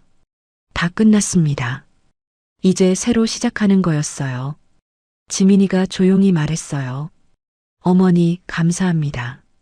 제 억울함을 풀어주셔서, 하준이 아빠 잘못을 세상에 알려주셔서, 저는 지민의 손을 꽉 잡았습니다. 내가 더 미안해. 13년 전에 내가 깨어 있었으면 이런 일이 없었을 텐데. 내가 쓰러지는 바람에 내가 그 고생을 한 거야. 아니에요. 어머니 잘못 아니에요. 그 사람이 나쁜 거지. 지민이가 제 손을 어루만졌어요. 거칠고 갈라진 손이었지만 따뜻했습니다. 호텔에 도착해서 방문을 열었어요. 하준이가 달려왔습니다. 엄마를 꽉 껴안았어요. 눈에 눈물이 고여 있었습니다. 혼자 남겨져서 얼마나 불안했을까요? 저는 하준이의 머리를 쓸어주며 수화로 말했어요. 며칠 동안 연습한 거였습니다. 다 끝났어. 이제 괜찮아. 하준이가 고개를 끄덕이며 울었어요. 소리 없이 우는 아이의 모습이 가슴을 찔렀습니다. 눈물이 볼을 타고 흘러내렸습니다. 슬픔인지 안도인지 알 수 없었어요. 그냥 눈물이 멈추지 않았습니다. 셋이 부둥켜 안고 한참을 울었어요. 창밖으로 햇살이 들어왔습니다. 따뜻한 빛이 우리를 감쌌어요. 오랫동안 기다려온 빛이었습니다. 6개월이 흘렀습니다. 봄바람이 부는 4월의 어느 날 저는 병원 복도에 앉아 있었어요. 수술실 불이 켜져 있었습니다. 하준이가 인공와우 수술을 받고 있었거든요. 지민이가 제 옆에 앉아 있었어요. 손을 꼭 잡고 있었죠. 둘 다 말이 없었습니다. 기도하는 마음으로 기다렸어요. 4시간이 지났을 때 수술실 문이 열렸습니다. 의사가 나왔어요. 수술복에 땀이 배어 있었습니다. 마스크를 내리며 웃었어요. 수술 잘 끝났습니다. 경과를 봐야 하지만 청력 회복 가능성이 높습니다. 저는 그 자리에서 주저앉았어요. 다리에 힘이 풀렸거든요. 지민이가 얼굴을 감싸고 울었습니다. 6개월 동안 기다려온 순간이었어요. 수술비 1억 원이 아깝지 않았습니다. 회복실에서 하준이를 만났습니다. 아이가 눈을 떴어요. 귀에 붕대가 감겨 있었지만 표정이 평온했습니다. 마취에서 깨어나 멍한 눈으로 천장을 바라보고 있었어요. 저는 아이의 손을 잡았습니다. 따뜻했어요. 할미 왔어. 수술 잘 끝났대. 물론 아직 들리지 않았어요. 인공와우가 활성화되려면 한 달은 더 기다려야 했거든요. 그래도 저는 말했습니다. 언젠가 이 아이가 제 목소리를 들을 거라는 희망으로요. 한 달 뒤 인공와우 활성화 날이 왔습니다. 병원 청각재활센터였어요. 하준이가 의자에 앉아 있었고 의사가 컴퓨터로 장치를 조정하고 있었습니다. 저와 지민이는 옆에서 손을 꼭 잡고 지켜봤어요. 의사가 장치를 켜는 순간 저는 숨을 죽였습니다. 하준이의 눈이 커졌어요. 입이 벌어졌습니다. 아이가 두 손으로 귀를 감싸쥐었어요. 눈에서 눈물이 흘러내렸습니다. 들려요. 하준이가 말했어요. 14살 먹은 아이가 태어나서 처음으로 제대로 된 소리를 들은 거였습니다. 목소리가 어눌했지만 분명한 말이었어요. 엄마 목소리가 들려요. 이게 엄마 목소리예요? 지민이가 아이를 껴안고 울었습니다. 말을 잇지 못하고 그냥 울었어요. 저도 눈물이 멈추지 않았습니다. 13년 만이었어요. 이 아이가 13년 만에 소리의 세계로 돌아온 거였습니다. 저는 하준이 앞에 섰습니다. 입을 열었어요. 하준아, 할미야. 할미 목소리 들려? 하준이가 고개를 끄덕였어요. 울면서 웃었습니다. 네, 할머니. 들려요. 할머니 목소리 처음 들어요. 가슴이 터질 것 같았습니다. 이 순간을 위해 살아온 것 같았어요. 저는 하준이를 꼭 껴안았습니다. 작았던 아이가 어느새 제 어깨까지 자라 있었어요. 그 후로 석 달간 재활 치료가 이어졌습니다. 하준이는 열심히 따라왔어요. 말하는 법을 새로 배우고 소리를 구분하는 법을 익혔죠. 처음에는 모든 소리가 섞여서 들린다고 했어요. 사람 목소리와 차 소리와 바람 소리가 구분이 안 된다고요. 하지만 아이는 포기하지 않았습니다. 매일 3시간씩 언어 치료를 받았어요. 집에서도 틈틈이 연습했고요. 지민이도 다리 수술을 받았어요. 뼈를 다시 부러뜨리고 제대로 맞추는 큰 수술이었죠. 마취에서 깨어나 아프다고 울던 지민이 얼굴이 떠올라요. 2달간 휠체어를 타야 했지만 지금은 절뚝거리지 않고 걸을 수 있게 됐습니다. 얼굴에도 살이 붙었어요. 처음 만났을 때 해골 같던 모습이 거짓말 같았습니다. 피부도 깨끗해지고 머리카락도 윤기가 났어요. 회사 일도 정리가 됐습니다. 주주총회에서 만장일치로 진상이가 해임됐어요. 제가 다시 대표이사 자리에 올랐습니다. 73살에 복귀한 거였죠. 직원들이 박수로 맞아줬어요. 그 중에는 눈물을 흘리는 사람도 있었습니다. 횡령당한 돈은 대부분 회수했어요. 진상이와 그 여자가 빼돌린 재산을 압류해서 돌려받았습니다. 성수동 빌딩은 못 찾았지만 다른 부동산들은 되찾았어요. 회사 매출도 조금씩 회복되고 있었습니다. 떠났던 가맹점주들이 하나둘 돌아왔거든요. 갑질하던 본사가 바뀌었다는 소문이 퍼진 거였죠. 진상이는 재판에서 징역 8년을 선고받았습니다. 횡령, 문서위조, 사기, 강요죄까지 죄목이 많았어요. 판결이 내려지던 날 법정에 갔습니다. 진상이와 눈이 마주쳤을 때 그 애가 울었어요. 수갑찬 손으로 얼굴을 감싸고 울면서 용서해달라고 빌었습니다. 어머니, 잘못했어요. 제발 한 번만 용서해 주세요. 저는 대답하지 않았어요. 용서할 수 없었거든요. 지민이와 하준이가 겪은 13년을 생각하면요. 차마 입이 열리지 않았습니다. 하지만 미워하지도 않기로 했어요. 그냥 잊기로 했습니다. 그게 제가 할 수 있는 전부였어요. 내연녀도 공범으로 기소돼서 징역 3년을 받았습니다. 회사 돈 빼돌린 데 공모한 죄였죠. 법정에서 악을 쓰며 저주를 퍼붓던 그 여자 얼굴이 아직도 떠올라요. 하지만 이제 신경 쓰지 않습니다. 오늘은 특별한 날이었어요. 지민이와 하준이가 새 집으로 이사 오는 날이었거든요. 제가 사는 집 바로 옆 건물에 집을 마련해 줬습니다. 30평짜리 넓은 아파트였어요. 남향이라 햇살이 잘 드는 집이었죠. 창문을 열면 공원이 보였습니다. 이삿짐 트럭이 도착했을 때 짐이 별로 없었어요. 원래 가진 게 없으니까요. 텐트 생활할 때 쓰던 낡은 이불 몇 개가 전부였습니다. 저는 그 이불들을 보며 가슴이 아팠어요. 새 가구와 새 가전제품으로 집을 가득 채워줬습니다. 이삿짐을 풀면서 하준이가 물었어요. 할머니, 여기가 이제 우리 집이에요? 그래, 여기가 너희 집이야. 이제 텐트에서 앉아도 돼. 하준이가 방 안을 천천히 둘러봤습니다.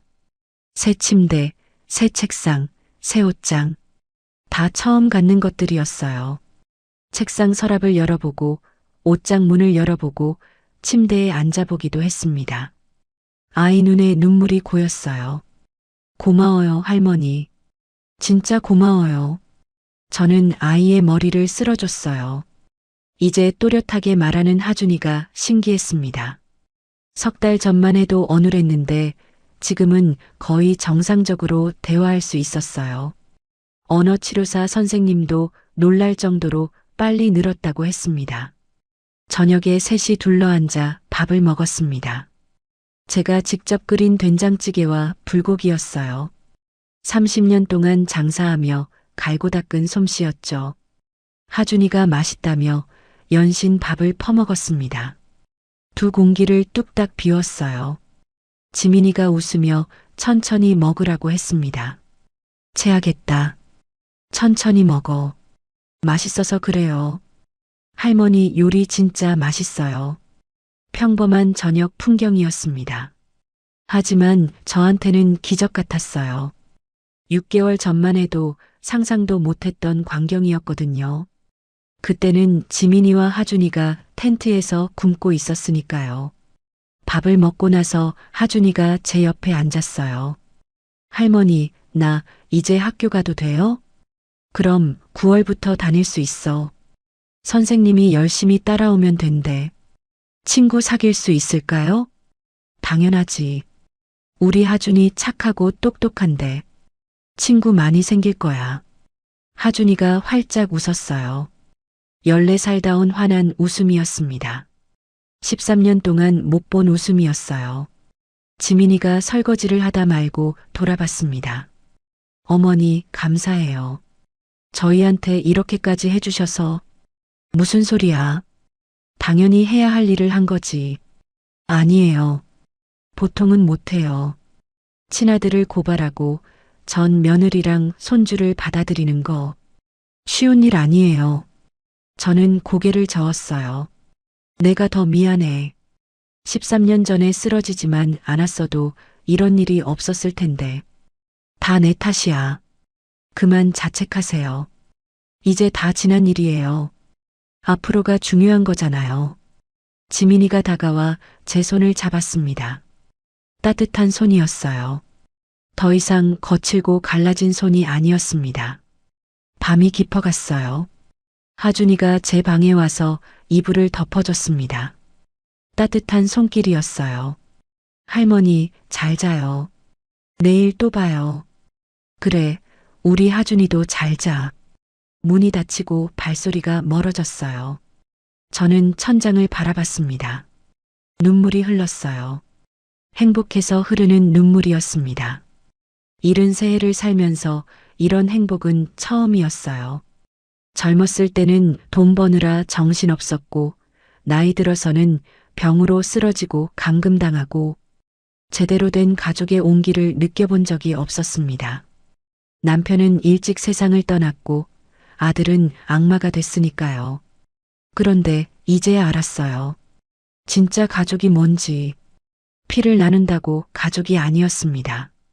서로 아끼고 보듬어주는 사람이 가족이었어요. 지민이와 하준이가 제게 그걸 가르쳐 줬습니다.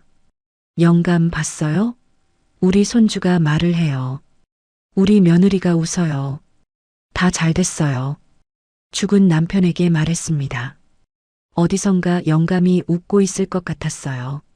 잘했다고, 고생했다고 말해줄 것 같았습니다.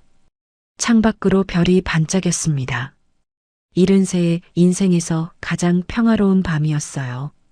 드디어 제대로 된 가족을 되찾은 밤이었습니다. 내일 아침이면 지민이가 아침밥을 차려올 거예요. 하준이가 학교 갈 준비를 하겠죠. 저는 회사에 출근해서 일할 거고요. 평범한 일상이 시작되는 거였습니다. 13년 동안 빼앗겼던 평범함이요. 눈을 감았어요. 내일도 모레도 이 행복이 계속될 거라는 걸 알았습니다. 그게 제가 받은 가장 큰 선물이었어요. 세상에 영원한 불행은 없습니다. 아무리 어두운 밤도 지나면 아침이 오거든요. 오늘의 사연 어떠셨나요? 사연이 마음에 닿았다면 더 좋은 사연으로 찾아뵐 수 있도록 구독과 좋아요를 눌러주세요. 그리고 사연의 주인공을 위한 따뜻한 말씀도 댓글로 부탁드립니다. 여러분의 오늘을 응원합니다. 인생 소풍이었습니다.